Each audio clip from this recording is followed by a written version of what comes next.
What is going on, guys? My name is Matt Berger and this is my 2003 Honda CR250R. In this video, I'm just gonna be sitting here talking to you guys about everything that went into making this bike look like this, all the different parts, pieces, all the different work we did, the amazing companies that we worked with, just to give you guys a just more in-depth discussion and answer any questions that you guys may have about this build. So buckle up, this is gonna be probably a long video. Those of you who are interested in just knowing everything about this bike, this is the video for you. So let's get started with it. First, the idea, the theme, the reason. If you guys didn't already know, I was building this for the 2023 Broke to Built Bike Build Contest. The deadline is tonight at midnight. There's a lot of amazing submissions out there. I cannot wait to compete. If you guys want to follow along with that contest, go over to Cameron Demella's YouTube channel, Prime MX, Broke to Built. You guys will find it. I'm sure you will. But yeah, this is the bike that I am entering to try and win that contest.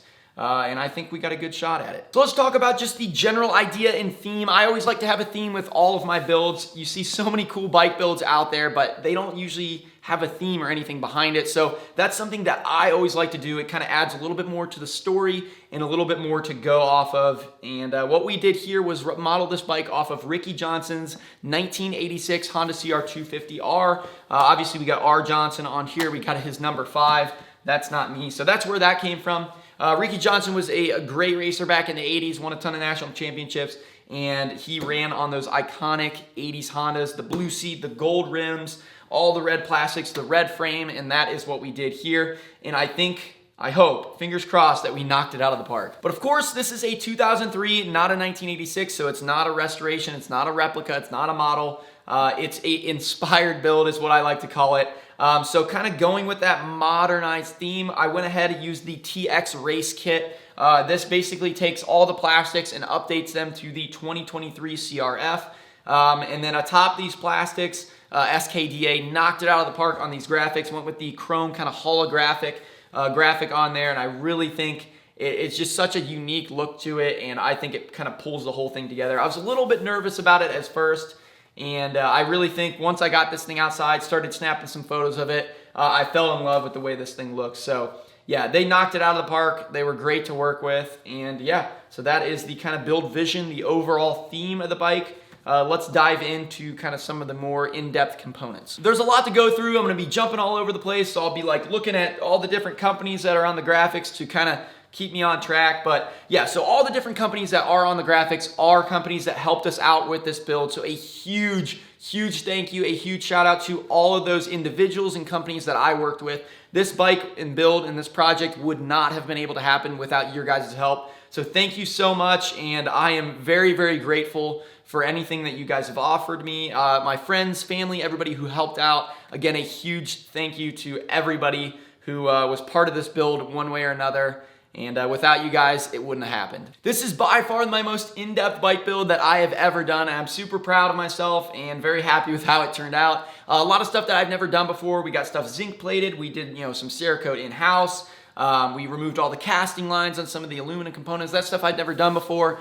And yeah, it was a lot of fun, a lot of hours into this, a lot of money into this, but overall, very happy, and I'm very proud with how it turned out. I not only wanted it to look good, I wanted it to run and ride just as well. So we did a lot of kind of work on some of the big components, whether it was the motor, the suspension, the brakes and controls, just to make sure this thing didn't just look good. We're gonna run this thing, we're gonna ride this thing, we're gonna have some faster guys ride it, and we're gonna beat this thing up. And I'm very excited to do that and kind of bring you guys along with me. But as far as the controls go, everything's crispy, snappy, OEM cables everywhere, works connection, clutch perch and stuff. So the clutch is buttery smooth. Front brakes, all good. We've got the Core Moto brake lines, front and rear, stainless. We've got the oversized front rotor on there, the upgraded master cylinder up here for the newer Hondas.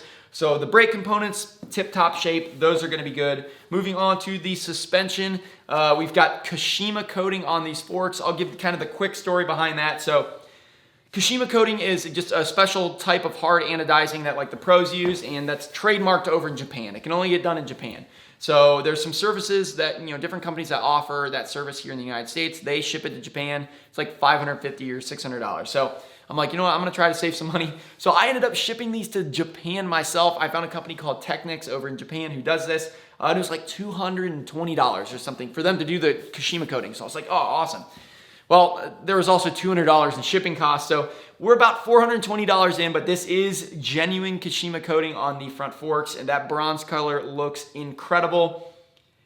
So would I do it again? I don't know. I mean, it looks amazing, but then I just put these like rubber boots over it and covered it up. I don't know if I'm gonna keep those on yet. They were pretty unique. I actually saw Justin Barsh's bike like 8 years ago. They did a retro theme on his Honda and they put those on there. I'm like, that was kind of cool. So I don't know if I'm gonna keep those on, but for right now they're staying on. I think they look kind of cool.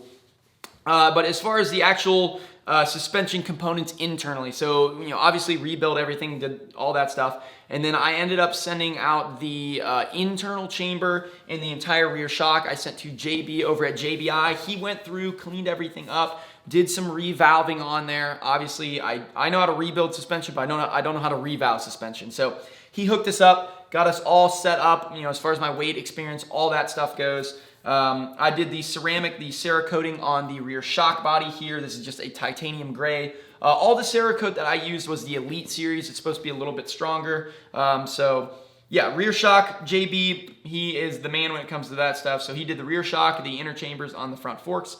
So the suspension is going to be working incredible. Brakes are working good. And then as far as the motor goes, I'll kind of go into that a little bit. So Brandon over at DH1, he's the one who is kind of the magic behind the motor. So I knew I wanted to do a little bit with the motor, doing a bunch of research and looking through all the forums and stuff. I knew we could get a little bit more power and a little bit different power in different areas. So I talked with him and he's like, yeah, I got you. I've done these before. I know what I'm doing. So we got it over to Brandon. It was kind of a back and forth between him and I as far as getting this motor done. I took it all apart, took it over to him. He actually vapor blasted, sandblasted, and powder coated the engine cases. Something really cool that I was able to find was a black textured powder coat from Prismatic that matches those Boyson factory racing covers, the clutch cover and the ignition cover. It's got that little bit of a texture feel to it. So we were able to find a powder coat that matches identical to that, and it looks incredible. I was so happy when I found that out. But yeah, so he did all the powder coat work. I got the motor back. I rebuilt the entire bottom end of the motor. We got Hinson clutch in there. We got the full Wrench Rabbit rebuild kit, all the bearings, the bottom end. The motor's rebuilt. And then I took it back to Brandon for the top end work. So he went ahead, polished, decked the head, got all the compression ratio, got everything right on the top end, bolted everything back up, and then I went and picked up the motor from him again. So it was a bunch of back and forth, but this thing is going to be a rocket ship. We got it running on 93 pump gas. What he was able to do was give us a little bit more kind of bottom end grunt, but something he really focused on was getting that kind of top end, that power curve to kind of keep going up. On these Hondas, it kind of falls off kind of, mid to upper throttle. So he was able to make that, that power curve kind of through the roof. So once we get into the power band, we get in those high RPMs, this thing is going to be ripping, and I cannot wait. Obviously, you got it finished off with the FMF exhaust on here, just the factory fatty. You got the shorty pipe on here. That stuff's brand new. I didn't do any finish work on that.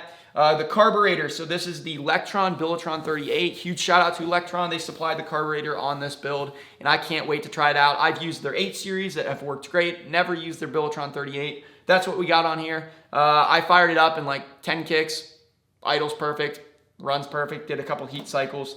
So we'll see once we get on the track, but I think we're gonna be good on that one. And then just, my own little touches, I went ahead and replaced their clear lines with the OEM pink lines. I think it looks really good, kind of gives us that OEM Honda look on here. So as far as the motor goes, the suspension goes, the components, yeah, this thing is going to not only run good or look good, it's going to run and race just as well. All right, let's talk coatings. So we did a bunch of different Cerakotes, powder coats, all kinds of stuff going on here. So I'll just kind of run through it real quick.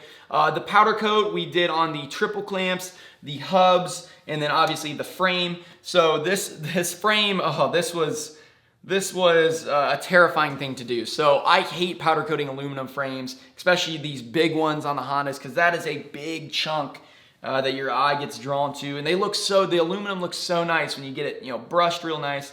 But I knew the 86 had those red frames. I'm like, we got to do a red frame. But I was terrified to get the color wrong. So that was kind of the whole theme of this, was not getting the red wrong. So I had SKDA sending me graphic samples, Gas Beta Red, Honda Red, and then the powder coat on the frame. I ordered like a thing of like 50 swatches of every type of red that Prismatic had, and I'm sitting there looking through them all. But finally, we found one. It's called Passion Red. It's a very bright red with a slight orange hint to it. I think it really kind of brings that 80s Honda look into it. Super happy. I think we knocked it out of the park on the color on the frame, and then we just went black on the other components, just like the 86 Hondas. The fork lugs, all the brake components, all that stuff we did black, and that was actually using a Cerakote, their Elite Series, the blackout color, and that I did myself. I've never done that before, the Cerakote process. It was a learning experience. It was kind of fun, a little bit stressful, but we did all the Cerakote on that. I had my buddy sandblast it, and then I did all the Cerakote, popped it in the oven inside the house. My wife was not happy. It like stunk up the whole house. Bad idea. If I was going to do it again, I would either not use I would use their AirCure series, or I would not put it into the house oven. But yeah, so we did the radiators. I mean, all the stuff that all the brake components, and really happy with how that stuff turned out. As far as like some of the aluminum components, like the Kickstarter, the brake pedal, all the linkage components, even the triple clamps before we got them powder coated, something that I've been seeing a lot of people do is removing those casting lines or the flashing from those aluminum parts. I actually thought it was gonna be a lot easier than it was. I ended up figuring it out, but it took a lot more time and Dremel attachments and Scotch-Brite wheels and a bunch of different stuff to get it really smooth and to get that surface correct. So we did that on all those different components, and it looks incredible. The linkage looks amazing. I mean, this stuff was beat up before, and the way it looks now is crazy. The brake pedal, we got the brake tip. I drilled some holes in it, to make it look kind of factory. I think it really turned out good. We got the tip re-zinc plated, and then all those aluminum pieces, after we did the Scotch-Brite wheel, got everything cleaned up, I had my buddy Andrew actually vapor blast them for me and give that kind of final uniform look to it. And I really think the prep work of the Scotch-Brite wheels and then finishing off with the vapor blasting looks amazing on those pieces. Foot pegs, brand new OEM ones off a 2023 CRF. I got those on eBay, so we got some nice foot pegs on here. The mounts, everything just mounted right back up. We got Throttle Jockey has got the grip tape on here. The frame is like that rubberized gray. I think it kind of breaks up the red a little bit. I wanted to put those on there, for grip, for frame protection, but also to kind of break up the big chunk of red on the side of there. Throttle Jockey has the seat cover here. This is basically the exact seat cover that the HRC guys run. They got the ribs in here. And then Throttle Jockey actually hooked us up and got us the special 86 Honda Blue. They had some extra fabric laying around, and I was like, yeah, absolutely. I would love to have that on here. And again, this is like the TX Race seat. So it's got like the center bolt back here, which is pretty cool. Renthal bar pad, not Renthal bars. These are actually OEM takeoffs on my dad's KTM.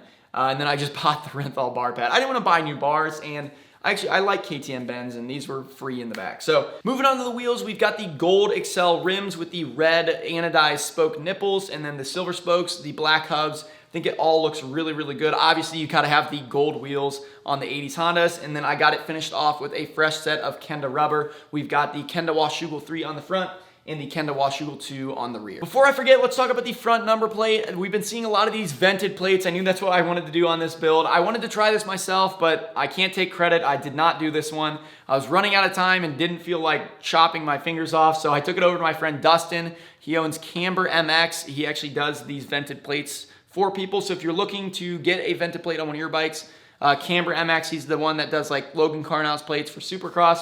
He did an awesome job on this, so a huge thank you to Dustin. Some of the other small components and pieces that you don't see kind of right away are a lot of the hardware components. So all the different plastics bolts, the engine bolts, everything was provided by Spec Bolt. This is actually their nickel plating. It gives it that kind of factory kind of titanium look. I think it looks amazing. And then a lot of the other big hardware components like the axles, the swing arm pivot, all that stuff that you can't buy or don't want to buy. We had all that stuff re-zinc plated. I've never done this before, but I actually took it to a local zinc plating company down the road called Akron Plating Company. They charged me like $70 for everything, and it really turned out good. I was very happy, but a lot of prep work going into it, because if you give them crap, you'll just get back shiny crap. So did a lot of prep work, got it re-zinc plated. I actually did a lot of the yellow zinc plating on there. I know Honda uses a lot of that yellow zinc on their OEM parts, so on all the different linkage bolts in the engine mount bolts, we went ahead and did that yellow zinc plating. A huge shout out to Rocky Mountain for providing a lot of different pieces and parts on this thing that you actually just can't see right away, like the different wheel bearings and linkage bearings, the throttle cable, the brake, the brake lever, a lot of different stuff over there from the guys at Rocky Mountain, a lot of the Tusk products, the primary drive chain. Rocky Mountain, by far my favorite place to shop for any dirt bike motorcycle parts. I mean, there were times I was like putting 3 orders in one day, spending way too much money on shipping because I'm finding little OEM pieces that I'm missing or other little pieces and parts that I'm trying to get before obviously the deadline. So I always tell everybody, like, you think Amazon Prime is good at shipping, buy something from Rocky Mountain. I've had it come like same day. It's crazy fast shipping. So a lot of different little pieces that made this thing happen. I wouldn't have been able to get them or get it done without their help and without their fast shipping. I think that covers the majority of what we got going on with this bike. I'm sure you guys have a ton more questions and comments, so please leave those down below. I'll be sure to answer every single one of those. So a huge thank you to all those who have been supporting the different messages, encouraging me, rooting me on, saying they can't wait to see it, all that stuff. So thank you guys so much for all that. Fingers crossed we do well in the contest. I think we've got a bike that can compete for the win. So we'll see how we do. Thank you guys so much. And if you have any other questions, again, please leave them down in the comments. And I can't wait for you guys to see more content on this bike. We're not done yet. A lot more to come. But yeah, this was just a kind of a little bit lengthy video of just the whole explanation here. So thank you guys so much, and we'll see you in the next one.